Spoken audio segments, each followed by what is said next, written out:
Halo teman pintar, selamat datang di video channel YouTube Kita Pintar pada bidang studi sejarah.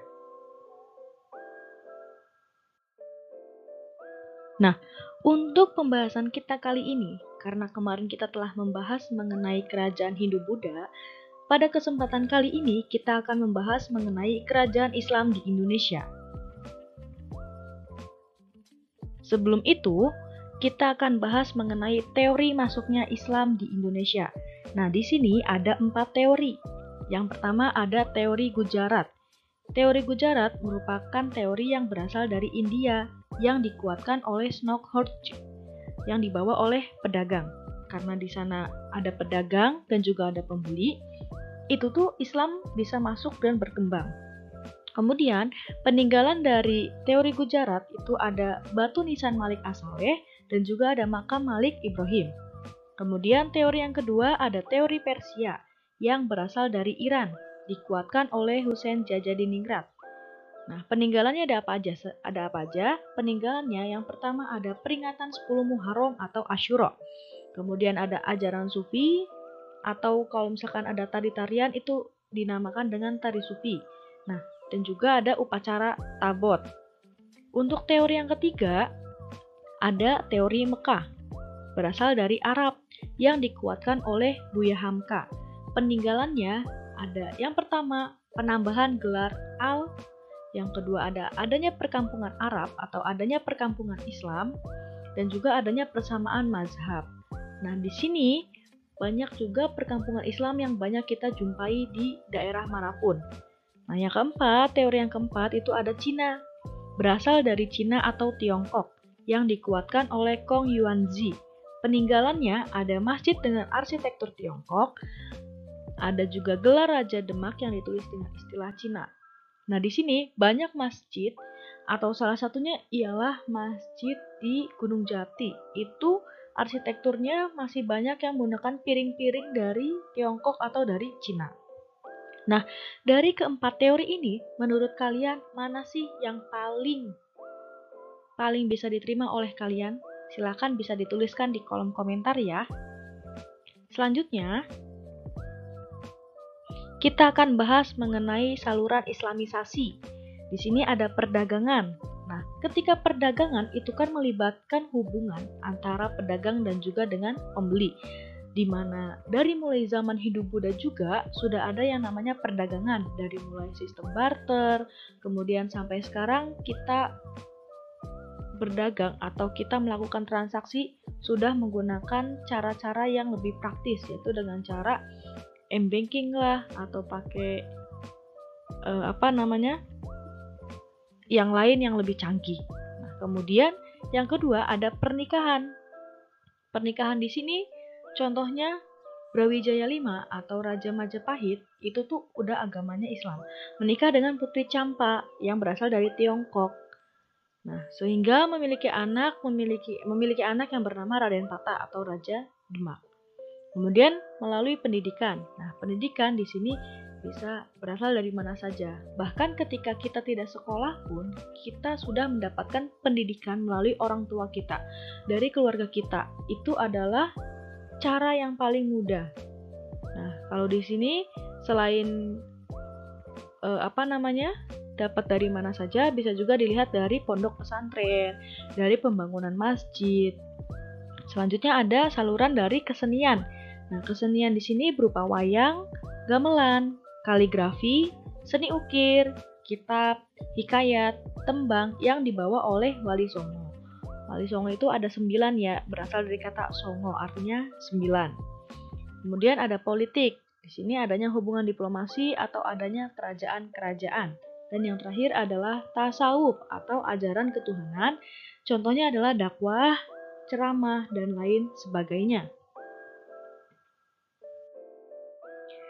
Untuk kerajaan yang akan kita bahas, di sini nanti akan dibagi menjadi 2 part ya teman-teman. Yang pertama ada Samudra Pasai, yang kedua ada Aceh, yang ketiga ada Demak, Jipang, Pajang, yang keempat ada Mataram Islam, yang kelima ada Gua Talo, dan yang terakhir ada Ternate dan Tidore.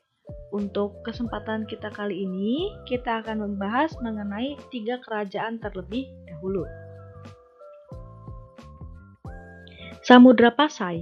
Samudra Pasai merupakan kerajaan Islam tertua. Letaknya di mana? Letaknya di Aceh pada abad ke-13. Nah, di sini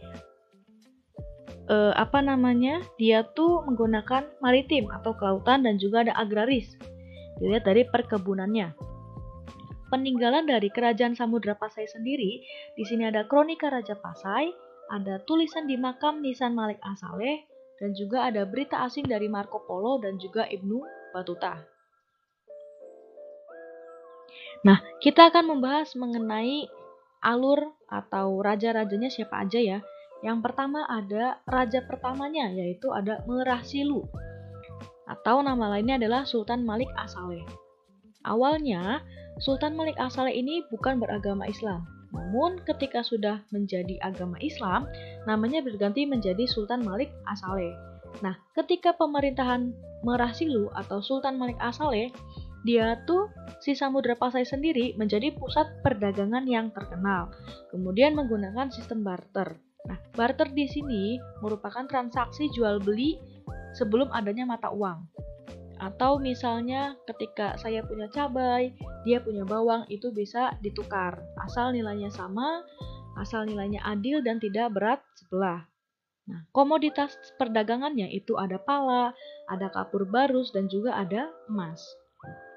Setelah pemerintahan Sultan Malik As-Saleh, pemerintahan selanjutnya adalah diberikan kepada Sultan Muhammad atau Sultan Malik At-Tahir yang pertama. Ini yang aku kasih bintang, itu tandanya adalah puncak kejayaannya ya.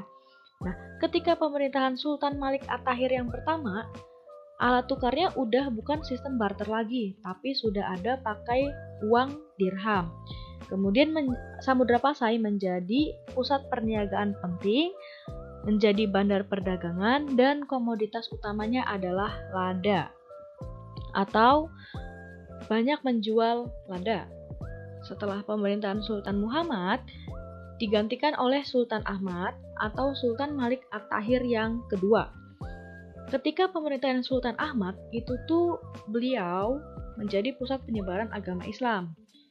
Selanjutnya yang terakhir ada Sultan Zainal Abidin. Nah, ketika pemerintahan Sultan Zainal Abidin, Samudra Pasai mencapai puncak kemundurannya atau keruntuhannya yang disebabkan karena apa? Yang disebabkan karena adanya serangan dari Majapahit dan juga adanya jatuhnya Malaka di tangan Portugis. Nah, menurut teman-teman, kenapa sih kok bisa terjadi hal seperti ini? Ada yang tahu? Jika ada yang tahu, bisa dituliskan di kolom komentar ya. Oke, nah di sini kenapa bisa diserang oleh Majapahit? Karena Majapahit itu kan, Samudra Pasai kan berhasil menjadi pusat perdagangan yang strategis di Selat Malaka. Sehingga kerajaan Majapahit itu berambisi untuk menyatukan Nusantara dan menyerang Samudra Pasai. Nah, serangan Majapahit itu didorong adanya perlakuan yang tidak pantas. Makanya Majapahit menyerang Samudra Pasai. Nah, ini merupakan cerita dari Samudra Pasai. Selanjutnya, kita akan bahas mengenai kerajaan Aceh. Aceh. Dilihat dari namanya saja sudah bisa kita tahu bahwa Aceh letaknya di Aceh. Kemungkinan pada abad ke-14. Peninggalannya di sini ada Masjid Baitur Rahman, ada Taman Sari Gunungan, ada makam Sultan Iskandar Muda, dan juga ada Meria Kesultanan Aceh. Meriam ya maksudnya ini. Aceh. Di sini kerajaannya ada raja pertama, yaitu ada Sultan Ali Mughayat Shah. Ketika pemerintahan Sultan Ali Mughayat Shah, Aceh menjadi bandar perdagangan dunia karena Malaka dikuasai oleh Portugis. Nah, Sultan Ali Mughayat Shah ini memiliki dua anak. Anak atau kakak yang pertama itu namanya Sultan Salahuddin. Anak yang kedua namanya Sultan Alauddin. Tetapi ketika pemerintahan diberikan kepada Sultan Salahuddin, malah Sultan Salahuddin ini dikudeta atau dilengserkan oleh adiknya sendiri, yaitu Sultan Alauddin. Alasannya karena apa? Alasannya Sultan Salahuddin dianggap lemah, sehingga pemerintahan diberikan kepada Sultan Alauddin. Nah, ketika pemerintahan Sultan Alauddin, beliau berhasil menyerang Malaka.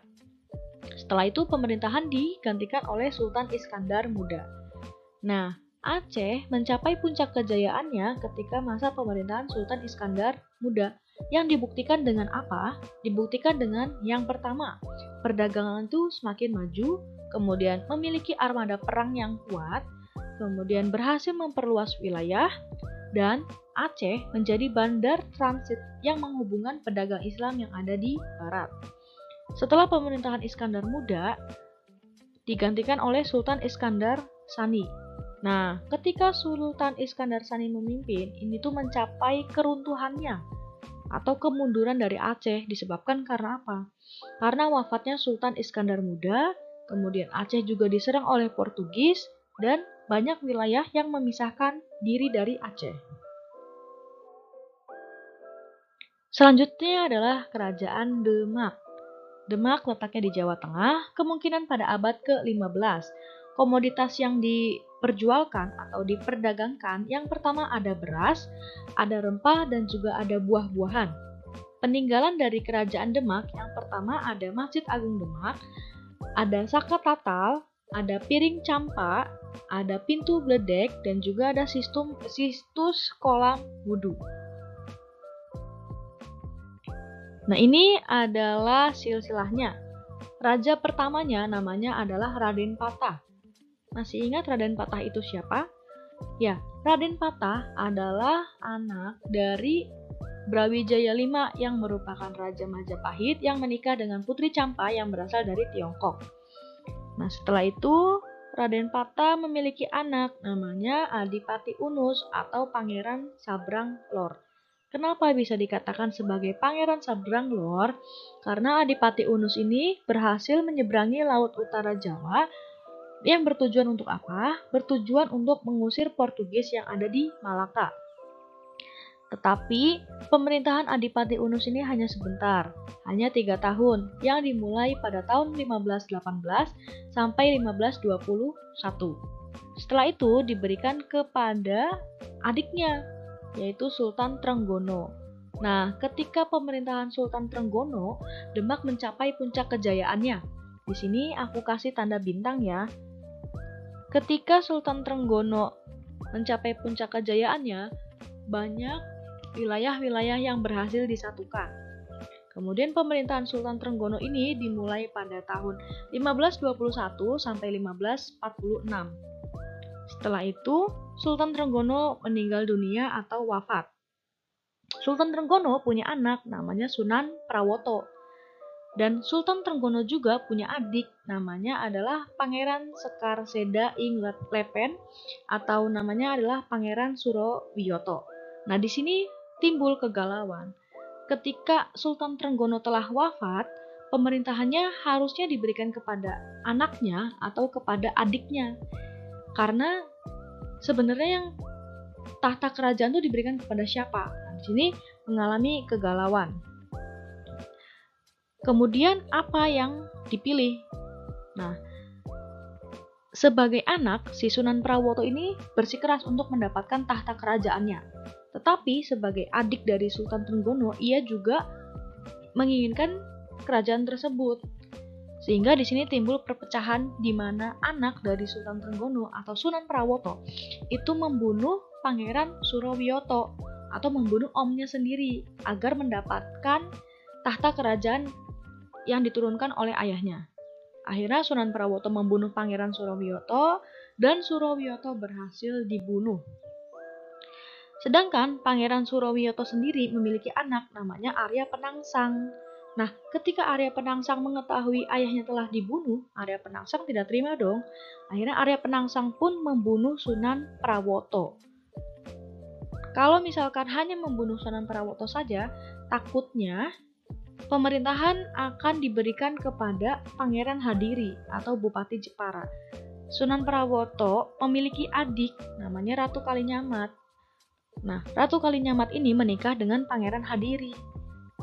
Arya Penangsang ini takut kalau misalkan tahta kerajaannya diberikan kepada atau turun kepada Pangeran Hadiri. Akhirnya Arya Penangsang pun membunuh Pangeran Hadiri, sehingga tahta kerajaan berpindah ke Arya Penangsang. Nah, di sini bisa dilihat dari keterangannya ya. Silakan bisa dibaca. Ketika Sultan Trenggono wafat, pemerintah diberikan kepada anaknya atau kepada adiknya. Nah, untuk mendapatkan tahta kerajaan dari ayahnya, akhirnya Sunan Prawoto membunuh Pangeran Surowiyoto yang merupakan omnya sendiri. Nah, mengetahui ayahnya telah dibunuh, akhirnya Arya Penangsang membunuh Sunan Prawoto. Dan yang terakhir, Arya Penangsang juga membunuh Pangeran Hadiri dengan tujuan tahta kerajaan diberikan untuk Arya Penangsang, dan Arya Penangsang pun berhasil menjadi penguasa Demak. Setelah pemerintahan ini, Demak dipindah ke Jipang atau ke Blora. Nah, sekarang kita akan bahas Jipang. Jipang itu letaknya di Blora, kurang lebih pada abad ke-15. Peninggalannya adalah makam Gedong Ageng, Siti Hinggil, dan juga makam Santri Songo. Baik, kita masuk ke kerajaan Jipang yang ada di Blora. Telah kita ketahui bahwa tadi pada masa kerajaan Demak, Arya Penangsang berhasil membunuh Sunan Pranowo, dan juga Arya Penangsang berhasil membunuh Pangeran Hadiri atau Bupati Jepara. Sedangkan Pangeran Hadiri ini memiliki istri yang namanya adalah Ratu Kalinyamat. Ketika suaminya telah dibunuh, Ratu Kalinyamat ini murka. Akhirnya Ratu Kalinyamat mengadakan sayembara. Nah, isi sayembaranya adalah siapa yang bisa membunuh Arya Penangsang, maka akan dijadikan sebagai suaminya, dan juga akan mendapatkan harta sekaligus kerajaannya. Setelah sayembara tersebut, banyak yang ikut. Kemudian ada salah satu yang berhasil, ialah Joko Tingkir atau namanya Sultan Hadiwijaya yang dibantu oleh Ki Ageng Pamanahan yang berasal dari Mataram. Nah, setelah Joko Tingkir ini berhasil mengikuti sayembara, akhirnya Joko Tingkir pun menikah dengan Ratu Kalinyamat. Nah, awalnya namanya Joko Tingkir, tetapi mendapatkan penobatan dari Sunan Giri, sehingga berganti nama menjadi Sultan Hadiwijaya. Setelah itu, Joko Tingkir dan Ki Ageng Pamanahan berhasil membunuh Arya Penangsang, atau kata lainnya Arya Penangsang berhasil dibunuh oleh Joko Tingkir, sehingga Joko Tingkir berhak mendapatkan kerajaannya sesuai dengan sayembara dari Ratu Kalinyamat, sehingga Jipang yang awalnya di Blora berpindah ke Pajang di Surakarta. Terakhir, pada video kali ini kita akan bahas mengenai Pajang yang letaknya di Surakarta pada abad ke-16. Peninggalannya ada apa saja? Peninggalannya ada Masjid Laweyan, ada Pasar Laweyan, ada makam Sultan Hadiwijaya, dan juga ada Masjid Butuh. Nah, kerajaan Pajang yang dipimpin oleh Joko Tingkir atau nama lainnya Sultan Hadiwijaya. Sultan Hadiwijaya ini kemudian diberikan kekuasaannya kepada Pangeran Benowo. Nah, ketika Pangeran Benowo memimpin, justru malah diserang oleh Arya Pangiri. Arya Pangiri itu siapa? Arya Pangiri adalah anak dari Sultan Prawoto atau Raja dari Demak. Ketika Sultan Prawoto telah dibunuh, itu tuh Arya Pangiri masih bayi, sehingga tidak tahu menau. Nah, setelah dewasa, ia mengetahui bahwa ayahnya telah dibunuh. Makanya Arya Pangiri ini menginginkan untuk kerajaannya berpindah lagi ke Demak, di mana itu merupakan pusat dari atau pemerintahan ayahnya sendiri.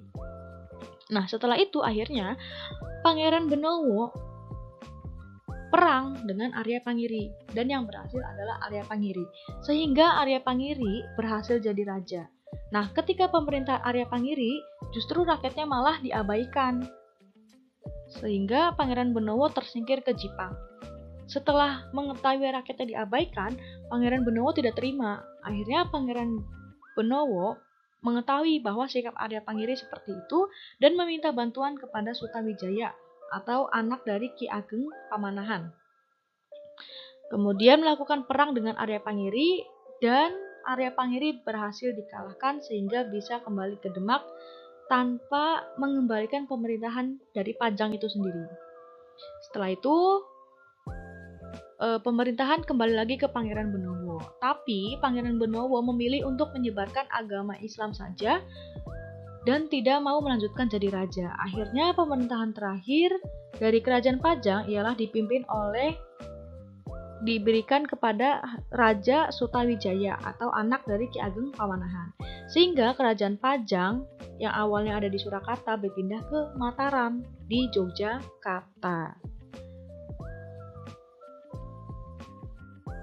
Nah, pada video kali ini kita cukupkan sampai di sini dulu ya. Untuk Mataram Islam, Goa Talo, dan Ternate Tidore kita masuk di video selanjutnya. Oke, terima kasih teman pintar. Jika ada yang mau ditanyakan, silakan bisa tanyakan di kolom komentar ya. Terima kasih. Dah.